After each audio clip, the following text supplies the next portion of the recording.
இப்போ அடுத்து நம்ம வந்து ஃபிஃப்த்து சம் வந்து பார்க்க போகிறோம். Limit x tends to infinity e power minus x root x அப்படின்னு சொல்லிட்டு கொடுத்துருக்காங்க. இப்போ எக்ஸுக்கு பதிலாக இன்ஃபினிட்டி வந்து இதில் சப்ஸ்டியூட் பண்ணுவோம். சப்ஸ்டியூட் பண்ணிவிட்டு இன்டிடெர்மினேட் ஃபார்மில் வருதான்னு சொல்லி பார்க்க போகிறோம். இப்போ எக்ஸுக்கு பதிலாக இன்ஃபினிட்டியாக e power minus infinity e power minus x எப்படி எழுதலாம்னா 1 இ பவர் எக்ஸ்ன்னு எழுதலாம். சரிங்களா? அப்போ இ பவர் இன்ஃபினிட்டினா இன்ஃபினிட்டி நமக்கு தெரியும். அப்போ 1 இன்ஃபினிட்டி இன்ஃபினிட்டியை எப்படி எழுதலாம்? 1/0 இதானே இன்ஃபினிட்டினா 1/0. இந்த 0 மேலே போயிடுச்சுன்னா என்ன ஆகும்? 1 × 0 0 0/1 0. அப்போ ஆன்சர் வந்து என்னது? 0. சரிங்களா? அது இ power minus infinity. E power இன்ஃபினிட்டினா infinity தான். இ பவர் மைனஸ் இன்ஃபினிட்டினா 0. சரிங்களா? அப்போ இது 0 இன்ட்டு ரூட் இன்ஃபினிட்டி அப்படின்னா இன்ஃபினிட்டி. 0 × இன்ஃபினிட்டி இன்டிடெர்மினேட் ஃபார்மில் வந்துருச்சு. ஆனால் நமக்கு ஃப்ராக்ஷனில் இல்லை. அப்போ நம்ம ஃப்ராக்ஷனுக்கு மாற்றணும். அப்போ என்ன பண்ணணும்னா லிமிட் எக்ஸ்டென்ஸ் டு இன்ஃபினிட்டி. இப்போ இ பவர் மைனஸ் எக்ஸை கீழே கொண்டு வந்துடலாமா? இந்த இதை வந்து ரூட் எக்ஸ் எப்படி எழுதலாம்னா எக்ஸ் பவரில் 1/2 நம்ம எழுதிக்கலாம். சரிங்களா? அப்போ எக்ஸ் பவரில் 1/2 எழுதிட்டு இந்த இ பவர் மைனஸ் எக்ஸை கீழே கொண்டு வந்துடலாம். இ பவர் ப்ளஸ் எக்ஸ்ன்னு கொண்டு வந்துடலாம். இப்போ இதில் வந்து நம்ம சப்ஸ்டியூட் பண்ணுவோம். எக்ஸுக்கு பதிலாக இன்ஃபினிட்டி த ஹோல் பவர் 1/2 நமக்கு என்னது? இன்ஃபினிட்டி தான். கீழே இ பவர் இன்ஃபினிட்டினா என்னது? இன்ஃபினிட்டி. அப்போ இன்ஃபினிட்டி ஃபார்மில் வந்துருச்சு.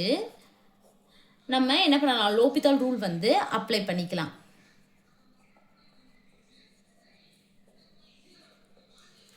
லிமிட்டை அப்படியே எழுதிக்குவோம். Limit x tends to infinity. இது எக்ஸ் பவர் எண்ணில் இருக்குது. அப்போ n × எக்ஸ் பவர் n-1 1/2 -1 எப்படி இருக்குன்னா 1/2 -1 2 இங்கே போயிடும். அப்போ என்னது? -1/2ன்னு வரும். சரிங்களா? அப்போ எக்ஸில் பவரில் என்னது? -1/2. நான் பவரை மட்டும் தனியாக எடுத்து பண்ணியிருக்கேன். இ பவர் எக்ஸை டிஃப்ரென்ஷியேட் பண்ணால் இ பவர் எக்ஸே தான். இப்போ இந்த 2 வந்து கீழே வந்துடும். சரிங்களா? இந்த எக்ஸ் பவரில் -1/2 அப்போ 1/2னா ரூட்டு. பவரில் 1/2 இருந்தால் நான் ரூட்டுன்னு அர்த்தம். மைனஸ் இருந்தால் நம்ம என்னது? கீழே எழுதிக்கலாம். அப்போ எப்படி இருக்கும்னா லிமிட் எக்ஸ்டென்ஸ் டு இன்ஃபினிட்டி 1/2வும் கீழே வந்துடும். இது ரூட் எக்ஸாக மாறிடும். இதுவும் கீழே வந்துடும். ஏன்னா பவர் மைனஸ் இருக்கிறதுனால இ பவர் எக்ஸ். சரிங்களா? இப்போ எக்ஸுக்கு பதிலாக நம்ம இன்ஃபினிட்டி வந்து போட போகிறோம்.